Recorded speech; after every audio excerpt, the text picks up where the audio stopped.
신명기 21장 좀 앞으로 뒤로 왔다 갔다 하는데 신명기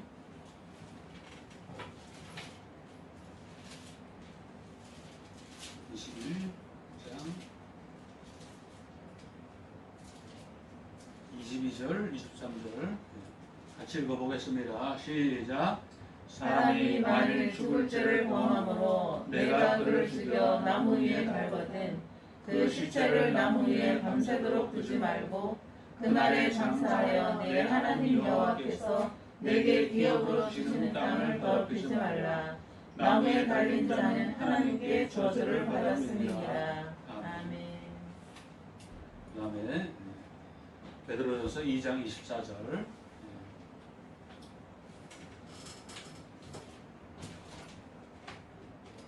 화면 보고 24절 함께 합독하겠습니다. 신이 나무에 달려 그 몸으로 우리 죄를 담당하셨으니 이는 우리로 죄에 대하여 죽고 의에 대하여 살게 하려 하심이라.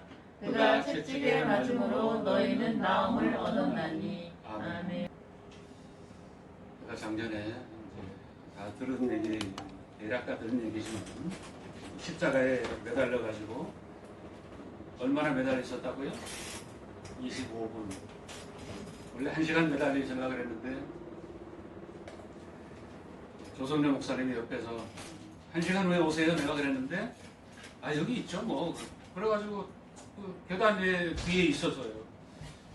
그래서 25분 됐는데 도저히 견딜 수가 없어. 그냥 이게 그냥 이러면 괜찮을 것 같은데 이런 상태에서 이렇게 매달려 있으니까 그래서 25분 견디다 25분 만에 목사님 좀 내려주세요. 그래서 내려왔어요.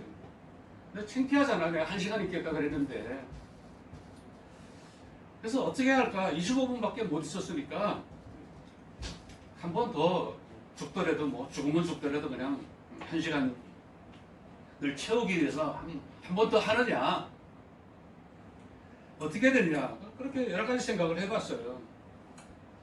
물론 매달리기 정말 죽기보다 싫어요. 너무 고통스럽기 때문에. 근데 하여튼 진지하게 생각했는데 또 다른 면에서는 1시간 동안 매달린다면 나는 만족스러울 거예요. 그죠? 나 그래도 1시간을 매달렸어. 난 목표를 이루었어. 그렇게 생각하게 할 거예요.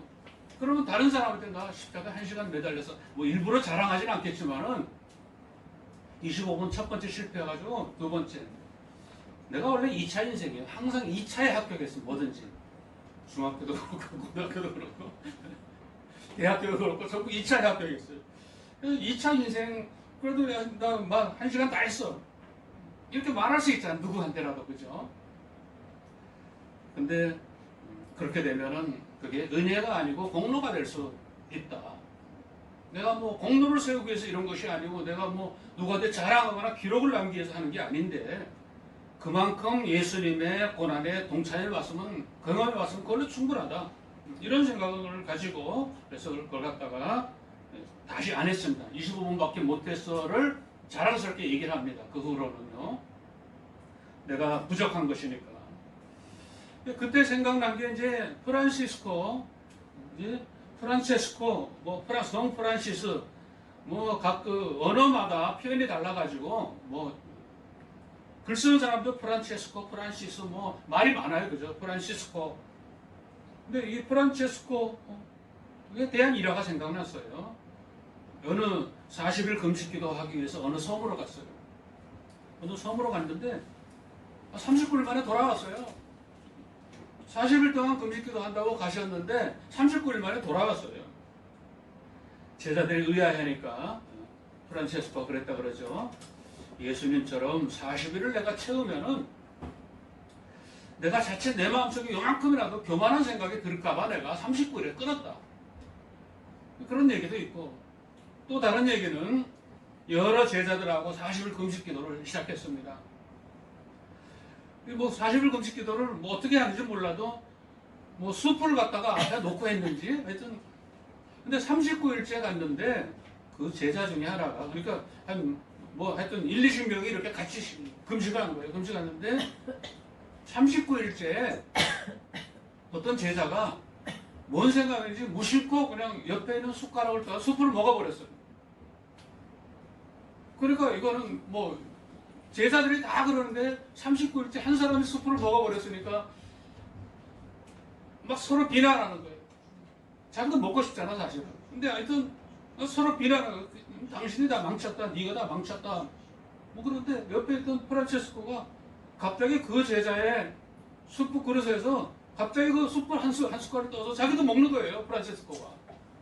제자들이 그냥 깜짝 놀라지. 이게 뭔 일인가. 이제 프란체스코가 한 말이 있죠. 39일째 배고픔을 참지 못하고 숯 한 숟가락을 떠먹은 것은 그것은 죄가 아니다. 배고파서 먹은 건 죄가 아니에요. 그러나 너희들이 이 제자를 향해서 비난하고 비판하고 그것은 큰 죄다. 그렇게 가르쳤다고 합니다. 아무튼 어떤 뭐 공로나 그런 것이 내가 어떤 것을 이루었다고 생각하면은 사실은 그 사람의 영성은 아주 낮은 거라고 볼 수밖에 없어. 근데 보통 그렇게 생각 안 하죠. 내가 옛날에 예배당 건축도 한 번 했었고 이런 식으로 자랑 삼아 얘기를 해죠. 근데 그게 자랑이 되거나 공로가 되면은 그럼 어떻게 되는 거예요? 그럼 하나님 은혜가 깎여버리는 거예요. 그러니까 내가 하나님 은혜를 먹는 거예요. 그죠? 물론 그렇게까지 완벽한 사람이 뭐 어디 있겠습니까만은 말씀에 근거하면 그런 거예요. 그죠? 왜 이런 얘기를 합니까? 예수님의 십자가 은혜가 어떤 것인가를 우리가 늘 새기고 있어야 된다는 거죠. 이제 은혜를 하나님의 은혜를 잊지 말기 위해서 이런 얘기를 해야 되고 스스로 채찍질해야 된다는 거죠. 십자가를 몇 번 졌느냐, 뭐 얼마나 무거운 십자가를 졌느냐, 십자가 얼마 동안에 매달려 있었느냐, 그건 아무것도 아니에요. 물론 어떤 설득력을 위해서 그런 얘기를 할 수는 있겠지만은 그런 것은 결코 자랑으로 얘기하면 그건 안 되는 거예요. 그게 아니라 하나님께서 나를 위해서 얼마나 큰 고난을 당하시고 얼마나 큰 고통을 당하셨느냐 이걸 깨닫는 게 목적이죠. 뭘 하든지. 그렇죠? 대충 하라는 얘기가 아니라 최선을 다하되 그것으로 충분하다는 거죠. 그죠? 그전에도 한두 번 얘기한 적이 있지만은 인터넷에 뭐 십자가 고난 뭐 그런 걸 갖다 치면은 또 영문으로 뭐 크로스 뭐 그런 걸 치면요 필리핀의 그 부활절 행사가 나옵니다. 필리핀은 전부 천주교 국가잖아요, 그렇죠? 그래서 추장이라는 사람도 전부 천주교인들이에요. 산골과 마을 같은데 제가 십몇 년 전에 듀마게티라는 섬을 필리핀을 갔는데 거기 산골 거기 추장이 거기서 또 천주교 지도자이기도 하고 그래요, 거기는. 근데 필리핀에서 그런 행사가 벌어지는데 실제로 십자가에 못 박히는 그런 행사가 벌어집니다. 10cm짜리 저기 사진에 나와 10cm짜리 이런 사진을 못 박힌다 그러면 사진에 다 나와요. 요새는 안 찾아봤지만은 몇 년 전에 그런 걸 다 찾아보니까 그런 자료가 다 나와요.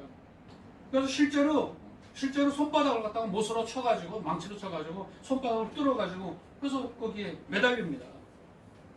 그리고 사람들이 자기 십자가를 만들어서 어떤 사람은 얇은 강목 같은 걸 만들어가지고 어디까지 지우고 가는 거야. 언덕까지 지우고 가는 거야. 근데 어떤 사람은 뭐 열심히 있고 뭐 저렇게 잘 믿는다는 마음으로 이만한 통나무를 가지고 십자가를 만들어가지고 중간에 못 지워가지고 깽깽 매고 뭐 그런 사진도 나오고 그래요. 그래서 아무튼 십자가에 매달리는 것까지도 좋은데 거기다가 손에다가 못을 원래는 손목이라 그러죠. 원래는 손바닥이 아니라 손바닥에 하면은 찢어진다 그래요. 아무튼 손바닥에다가 못을 박는데 정말로 그렇게 할 수 있다는 건 정말 대단한 일인 거 틀림없어요. 그죠? 이 일 자체는 굉장히 대단한 일인 것이 틀림없습니다. 대개는 이제 가족 중에 아픈 사람, 불치병이 있거나 이런 사람들이 많이 그렇게 한다 그래요. 그래서 뭐 그들이 하는 그런 얘기 중에는 뭐 그래서 못 박힌 사람은 다른 사람에게 기도하면 병이 낫는 경우가 많다 그래요. 그거야 뭐 아무튼 근데 그걸 갖다가 매년 박히는 청년들이 있다. 매년 박히는. 근데 뭐 들리는 말로 필리핀 선교사 얘기 들으니까 그렇게 돈을 많이 쓴다 그래요. 뭐 돈 때문에 하는 것일 수도 있고 아닌 것일 수도 있지만은 그럼 그런 사람들에 비교하면은 나는 그냥 끈에 매달려 있는 건데 그건 정말 아무것도 아니죠, 그죠? 그게 뭐 못 박히는 거에 비하면 그건 정말 아무것도 아니죠. 근데 중요한 차이점이 있어요. 뭐 십자가 꼭 매달리거나 뭐 짊어지고 가야 된다는 그런 뜻은 아니에요. 그러나 주님의 뜻을 몸으로 한번 느껴보고 싶어서 이렇게 했던 것인데 거기에 중요한 차이점이 있어요. 은혜인가 공로인가 하는 점이에요. 천주교는 모든 게 공로로 들어갑니다. 그죠? 물론 천주교 교리를 내가 뭐 정확하게 다 아는 건 아니지만은 그래서 무슨 뭐 저기 불교에서처럼 뭐가 잘못한 거나 죄를 고백하면은 무슨 기도문을 갖다가 50번 뭐 암송하시오, 읽으시오. 그렇게 그런 식으로 제자를 지시를 해가지고 그 죄가 사라지게 만드는 거예요. 그러니까 그게 공로가 되는 거예요. 하나같이 다 공로입니다. 천주교는요. 천주교를 비판하는 것이 아니라 똑같은 예수님의 십자가를 믿는데도 그것이 구원과는 너무나도 다른 거예요. 기독교적인 구원관에 보면 그거는 이단이에요, 이단. 그래서 천주교는 이단이라는 책들이 많이 나와 있어요. 아무튼 아무리 자기가 정말 몸을 부서뜨리고 몸을 망가뜨리는 그런 일을 했더라도 그것이 공로로서 자기를 자랑하거나 그렇게 된다면 그것은 하나님의 은혜를 가로막게 되는 거죠. 그것을 행함으로써 뭔가 죄가 씻어지거나 의로워지는 건 전혀 아닙니다. 물론 믿음 위에 믿음의 증거로서 행함이 나타날 수가 있지만은 행함으로써 순전히 그것이 씻어지는 것은 절대 아니라는 것입니다. 하나님께서 너무나도 값비싼 은혜를 주셨는데 그것을 갖다가 우리들은 너무 가볍게 여기거나 아니면은 무감각해져 있거나 희미해져 있거나 그러니까 이제 설교라든지 또는 경건 서적들을 통해서 이제 목사님이나 신학자들이 그걸 갖다 이제 일깨워주는 거죠. 아무튼 십자가에 매달려 보는 경험을 통해서 저는 누구도 겪어보지 못한 그런 귀중한 그런 은혜를 얻었습니다. 예수님은 십자가에 못 박혀 죽으신 게 아니에요. 그럼 뭘까? 예수님은 십자가에 못 박혀서 죽어 가신 겁니다. 우리를 위해서 죽어 가신 거예요.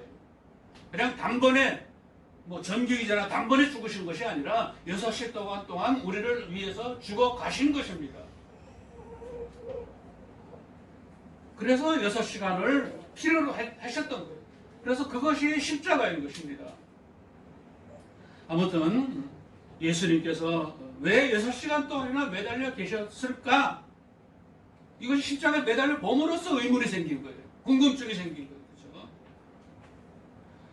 그렇죠? 그래서 예수님은 그 다음에 질문이 그러면 꼭 왜 십자가였을까? 다른 죽으시는 방법은 많아요. 그죠? 죽으시는 방법은 얼마든지 있습니다. 근데 예수님은 꼭 십자가에 매달려서 6시간 동안에 그것도 다른 제수들은 6시간 만에 안 죽어요. 대부분이. 근데 6시간 만에 예수님은 운명하셨어요. 그래서 성경에 기록된 대로 다리가 꺾이지 않는다고 했어요. 그래서 군병들이 뭐 6시간 넘게 매달려 있는데 제수들이 안 죽으니까 이렇게 죽었나 안 죽었나 창으로 이제 옆구리 찔러보고 그러는 거예요. 그리고 아직도 숨이 붙어 있으면은 다리를 꺾어가지고 숨을 빨리 끌어들이기 위해서 그런 것이 성경에 다 기록됐어요. 근데 예수님은 뼈도 꺾이지 않았어요. 성경 예언 그대로죠. 그래서 우리는 그런 과정을 우리가 추적해 봐야 되고 그리고 예수님이 죽어가신 이유를 우리는 다시 한번 생각해 봐야 된다는 것입니다. 십자가에 매달려 있을 동안의 고통은 채찍질이나 또는 가시면류관으로 머리를 씌워서 피가 흘러나고 그런 고통하고는 전혀 다른 고통이 십자가에 매달리면 다른 고통이 옵니다. 고통인 것은 똑같지만은 그러나 피가 통하지 않아서 온몸이 저리다 못해서 아마 손이 까맣게 변했을 거예요. 예수님 6시간 동안 매달려 있는 동안에 감각조차도 없는데 어깨뼈가 뒤로 젖혀졌기 때문에 그것이 얼마나 고통스러운지 예수님은 그것을 갖다가 또 다른 고통을 겪어보신 거예요. 우리의 상처를 치유하셔야 되잖아요. 그럼 인간의 모든 상처를 다 담당하기 위해서 6시간 동안 매달려 계셨던 것입니다. 그렇기 때문에 채찍질에 맞아가지고 뼈가 드러날 정도의 그런 고통에 결코 못지않는 고통이 십자가에 매달리는 동안의 고통이라는 거죠. 물론 매달려 있는 것도 가령 야구 선수라든지 이런 사람은 훨씬 오래 견디겠죠, 그죠?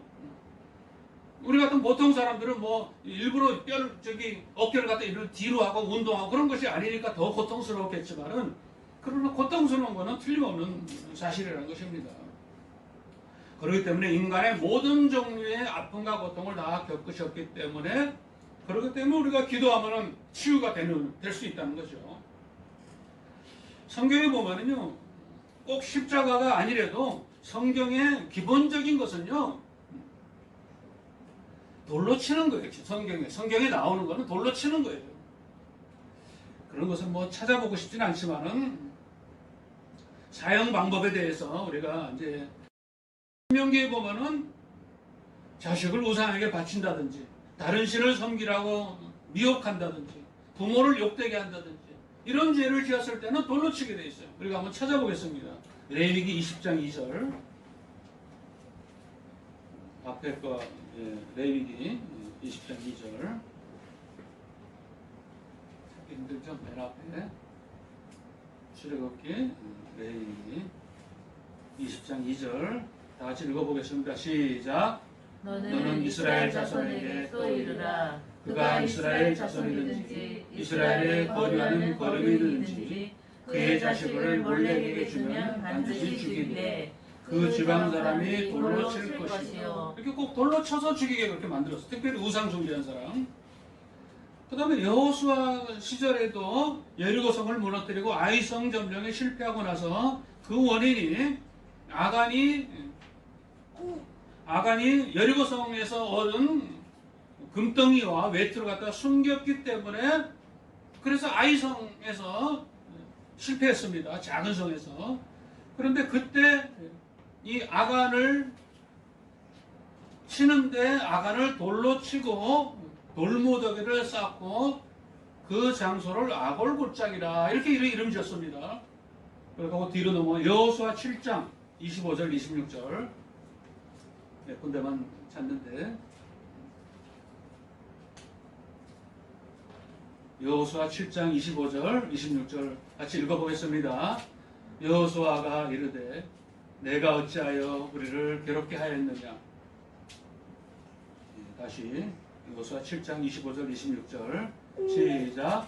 여호수아가 이르되 내가 어찌하여 우리를 괴롭게 하였느냐. 여호와께서 오늘 너를 괴롭게 하시리라 하니 온 이스라엘이 그를 돌로 치고 물건들도 돌로 치고 불사르고 그 위에 돌무더기를 크게 쌓았더니 오늘까지 있더라. 여호와께서 그의 맹렬한 진노를 그치시니 그러므로 그곳 이름을 오늘까지 아골골짜기라 부르더라. 여기가 이제 예루살렘 동쪽 골짜기인데, 아무튼 그래서 이런 그 사형 방법이, 전통적인 사형 방법이 이렇게 그 돌로 치는 거였어요. 죄 지은 사람한테. 그게 어디까지 옵니까? 그게 이제 사도행전에 보면은 스데반이 복음을 전하다가 사람들이 성령 회방죄다, 신성 모독죄다 그래가지고 스데반을 형 집행을 하는데, 이들에게 물론 사형권이 없었지만은 군중들이 어떻게 했어요? 군중들이 돌로 스데반을 쳐서 스데반이 죽게 만들었습니다. 그 과정에서 스데반은 하늘에 있는 예수님을 바라보죠. 예수님과 천군 천사들의 무리를 바라보죠. 물론 성경에는 여러 가지 사형으로 죽은 사람들이 나와 있습니다. 유대인들이 포로기가 되면서 타국에 가서 살 때 이방 민족들의 사형법에 의해서 사형당하는 그런 장면이 나옵니다. 대표적인 장면이 이제 다니엘서를 보면은 다니엘의 세 친구 사드락과 메삭과 아벳느고가 하나님을 예배하면 안 되는데 하나님을 예배한 그런 죄 때문에, 그래서 왕이 보는 앞에서 이 세 사람을 갖다가 본보기로 불에 넣어서 불에 태워 죽이는 그런 사형법을 갖다가 택합니다. 그래서 너무나도 이들이 괘씸하기 때문에, 자기들 신만 여호와만 신이라고 해서 너무 괘씸하기 때문에 그 풀무불을 갖다가 온도를 갖다 7배나 올렸어요. 7배나 올려가지고 그 즉시 태워 죽도록 그렇게 해서 던져 넣었는데, 그런데 하나님께서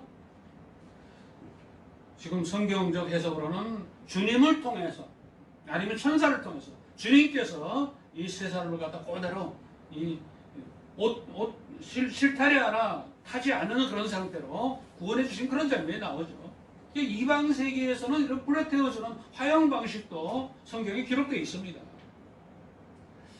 또 페르시아 제국에서 에스더가 왕비인 시절에 하만이라는 사람이 어떻게 했어요? 하만이라는 사람이 괴교를 꾸며가지고 그 당시에 페르시아는 그 당시에 이스라엘로 다 포함되어 있었어요. 페르시아 제국 그러면은 엄청난 제국이었죠. 그 페르시아 전 제국에서 모일에 이스라엘 사람, 유대인들을 다 사형시키라는 그런 칙령을 다 내렸어요. 전국에다. 이스라엘도 그게 내려갔죠. 그랬을 때 이제 그 에스더가 목숨을 걸고 왕에게 알리죠. 왕에게 나갈 때는 미리 알리든지 서락을 받고 나가야 되는데 죽으면 죽으라 그래가지고 왕이 사물을 보는데 거기 또 나타납니다. 그래서 그렇게 해서 그 모든 상황을 갖다가 알려줬을 때 왕이 모르드게를 어떻게 하라고요? 모르드게가 하만이 에스더의 사촌오빠 모르드게를 죽여서 나무에 달려고 했어요. 나무에 달려고 장대를 50규빗인가 하는 큰 높은 한 20-30m 되는 그런 큰 장대를 갖다가 해가지고 그것다 죽이려고 그랬는데 왕이 어떻게 돼요? 왕이 모르드게를 달라고 하만이 만들어 놓은 그 나무 장대에다가 오히려 하만을 죽여서 그 나무 장대에 달하려는 그런 장면도 나옵니다. 그것도 또 그 당시에 이제 사형 방법이죠. 근데 이것은 뭐 그냥 나무에 매달아 죽이는 게 아니라 죽여서 나무에 매다는 그런 사형법인 것 같았어요. 오늘 뭐 설교가 얘기가 끔찍합니다만 죽는 얘기만 자꾸 합니다만은 그래서 뭐 포로 시대에는 유대의 율법에 의해서 죽거나 그런 것이 아니라 이방 민족의 사형법에 의해서 죽는 것이기 때문에 그것을 뭐 일반화시킬 수는 없고 이스라엘에서는 아무튼 성경에서도 마찬가지고 이스라엘은 돌로 쳐서 죽이는 사형법이 유일했던 것 같아요. 다른 거는 거의 기록이 안 나오고 그래서 뭐 물론 칼로 죽이는 경우도 있어요. 칼로 죽이는 경우도 있지만 그런 대부분 전쟁 상황 같은 경우에서 나타나는 일인 것 같아요.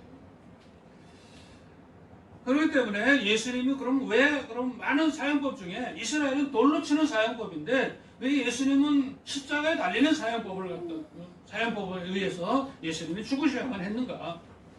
이 십자가형이라는 것은 뭐 꼭 로마에만 있는 건 아니에요. 그러나 그 당시에 이제 로마 형법에 의하면은 사형수들은 십자가에 매달아서 그렇게 죽이게 돼 있습니다. 그러니까 예수님은 유대 율법이 아니라 로마 법에 의해서 십자가에 매달려 죽으셨던 것입니다. 근데 뭐 로마 식민지 상태였기 때문에 그 당시 상황이 그랬기 때문에 죽으신 것이 아니라 이 십자가에 매달려서 죽으신 것은 이미 성경에 다 예언되어 있었다는 그런 사실이죠. 6시간 동안 매달려 있었던 그런 당위성과 함께. 그래서 오늘 읽은 말씀 그게 이제 거기서 나오는 거죠. 신명기 21장 그 자막을 한번 읽어보겠습니다. 신명기 21장 22절 23절 같이 읽어봅니다. 시작. 사람이 만일 죽을 죄를 범함으로 내가 그를 죽여 나무 위에 달거든 그 시체를 나무 위에 밤새도록 두지 말고 그날에 장사하여 내 하나님 여호와께서 내게 기업으로 주시는 땅을 더럽히지 말라. 나무에 달린 자는 하나님께 저주를 받았음이니라. 여기도 이제 그 하만이 죽은 것 같이 그렇게 그를 죽여 나무에 달라 그러는데 이 나무에 단다는 것이 저주받은 상태를 말하는 것이다. 꼭 십자가라고 기록하지 않았지만은 십자가 나무에 달려서 저주를 받은 것과 같은 뜻으로 우리가 이제 말할 수가 있다는 것입니다.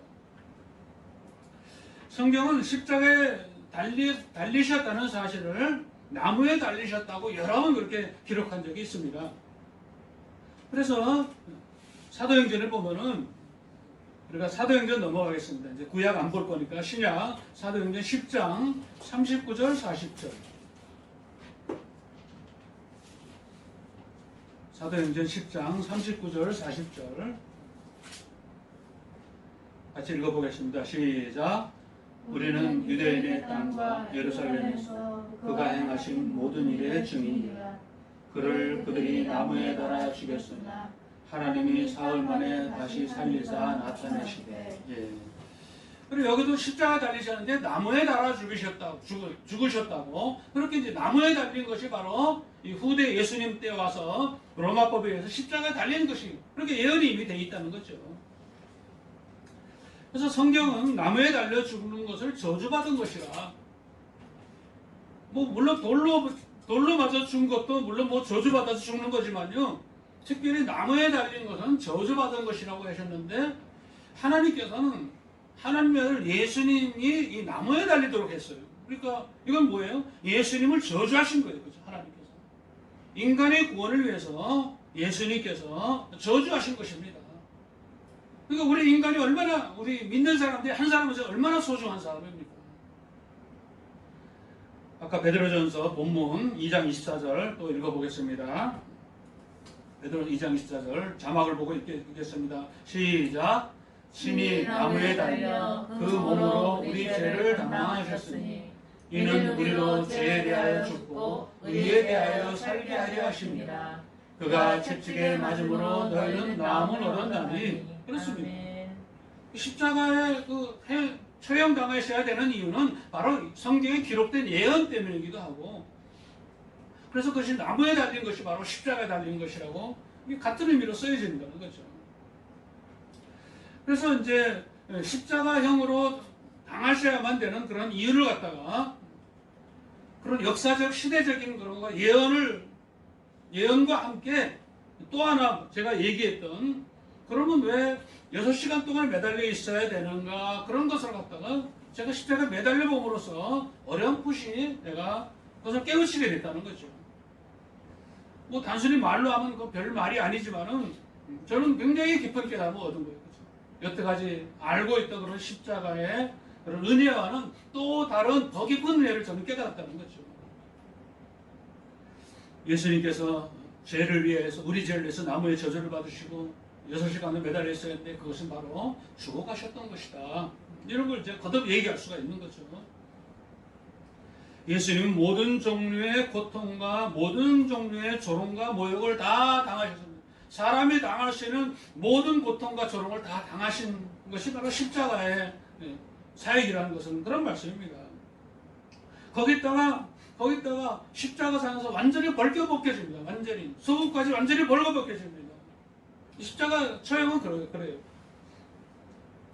그러니까 인간이 당할 수 있는 모든 것 한 가지도 빠짐없이 내가 어릴 때부터 겪었고 내가 수치를 당하거나 모욕을 당하거나 자라면서 또 사업하면서 그런 당했던 모든 것들, 주님은 채찍 맞으신과 함께 이 6시간 동안 매달려 계시는 동안에 그 모든 것을 감당하셨어요. 그래서 십자가에 달리셨다는 그런 말씀입니다. 그리고 십자가에 달리시기까지의 과정과 십자가에 달렸을 때 주변 사람들의 그런 모든 반응들은 인간이 얼마나 잔인하고 자기 이익중심적인가, 이런 존재를 갖다가 아주 강함을 펼쳐버렸어요. 인간의 악함과 재성과 상처와 모욕과 이런 걸 갖다가 십자가에 달린 한 9시간 정도, 십자가에 6시간과 새벽에 붙잡혀서 채찍을 맞으시고 한 10시간 정도에 모든 걸 다 낱낱이 다 보여주셨습니다. 이것을 볼 줄 알아야 되는 거죠.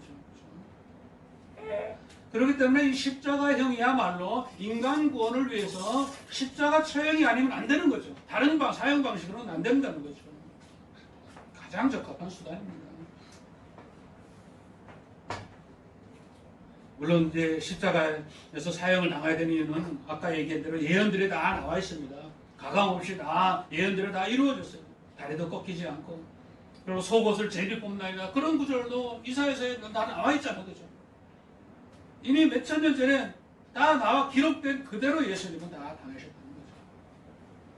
결론적으로 예수님은 십자가에 달리셔서 죽어가셨던 것입니다. 아니, 죽어가셔야만 했던 것입니다. 양손목에 못이 박히시고 완전히 벌거벗김을 당하시고 양팔로 거의 모든 몸무게를 지탱하셔야 했고 계속해서 피를 쏟으시고 심장의 압박과 고통 속에서 죽어가시면서 인간들을 위한 모든 일들을 다 감당하셨던 것입니다. 그래서 전번에 제가 가상칠언이라고 얘기한 적이 있잖아요.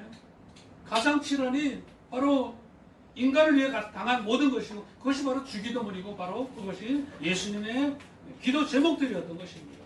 그것이 가성치라를 통해서 다 성취가 된 것입니다. 예수님은 반드시 십자가에 달려서 죽으셔야만 했습니다. 성경이 예언이기도 하지만 우리 죄와 상처, 아픔들을 대신 담당하기 위해서는 반드시 십자가여야만 했다는 그런 말씀입니다.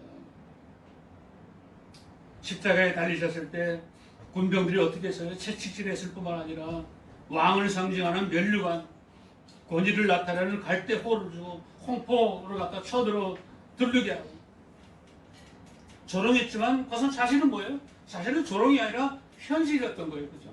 진짜로 예수님은 만왕의 왕이셨고 권위를 가지시고 모든 인간, 모든 만유가 예수님의 무릎 꿇는 그런 분이셨죠. 그죠? 이 대제사장들과 군병들은 그걸 알지도 못하고 조롱 삼아서 했지만은 예수님의 그것이 실체였다는 그런 것을 우리는 분명히 알고 있는 거죠. 군인들과 바리새인들과 모든 백성들로 받은 조롱과 모욕은 전부 우리가 원래 당해야 되는 거죠. 우리의 속에 있는 생각들이 만약에 다 끄집어내진다면 우리가 얼마나 창피하겠어요. 사실상 그죠. 어느 누구도 마찬가지죠. 우리 속에 있는 그런 더러움과 죄와 그런 미움과 그런 것들이 만약에 낱낱이 다 끄집어내가지고 사람들이 다 볼 수 있다면 물론 뭐 너도 죄인 나도 죄인 그럼 뭐 서로 용납할 줄 몰라도 아무튼 굉장히 창피한 일입니다. 그런 모욕들을 우리가 깨닫지 못하지만 사실은 당해야 될 그런 모욕들을 예수님의 십자가상에서 다 감당하셨습니다.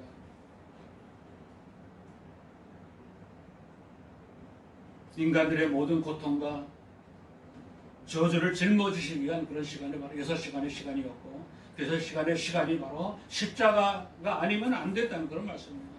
오늘 우리 자신을 돌아봅니다. 우리가 누구 때문에 살아계신 하나님을 예배할 수가 있습니까? 예배를 못 드리게 한다고 하지만은 아무튼 가정에서든 직장에서든 어떻게든 예배를 드릴 수 있는 게 누구 때문입니까? 예수님의 십자가 6시간의 고통, 10시간의 고통 때문에 그런 것입니다.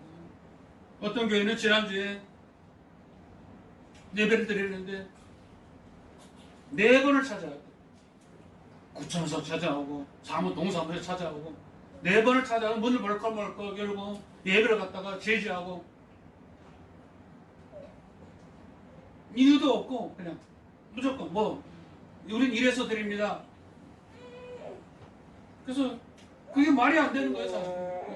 괴뢰군들이 군합발로 예배하는 거 가서 저벅저벅 돌아다니고 하고 똑같은 거예요. 물론 또 질적으로 꼭 그런 것은 아니지만은 너무나 모욕당하는 거예요.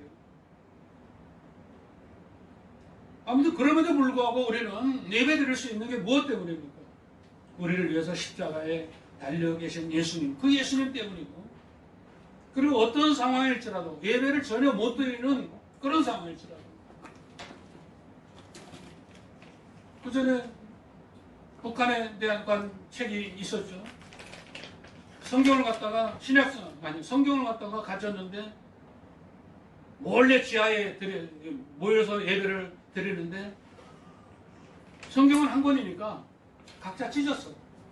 각자 찢어가지고 한 책씩 다 나눠서 읽는 거예요.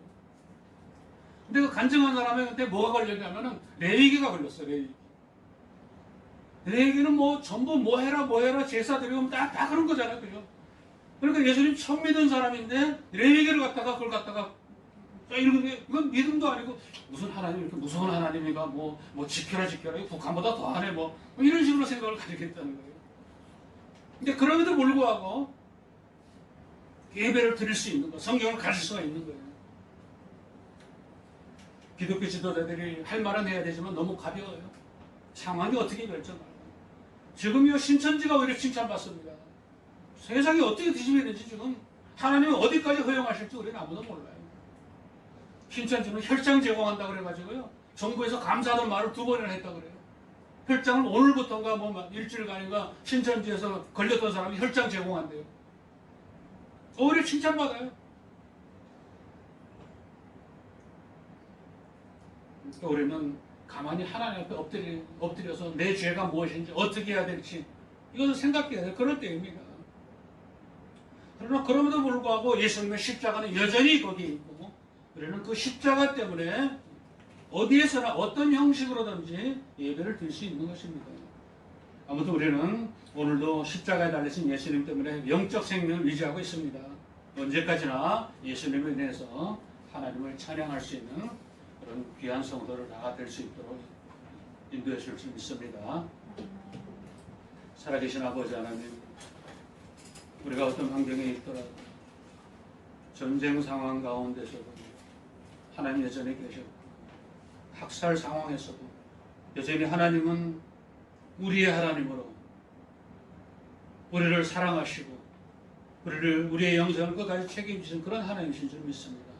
지금 흔들리지 말고 오직 하나님만 바라보고 예수님의 십자가만 바라보고 이렇게 신앙을 더 다질 수 있는 그런 귀한 시간이 될 수 있도록 우리를 도와주시옵소서. 감사드리며 예수님의 이름으로 기도드립니다.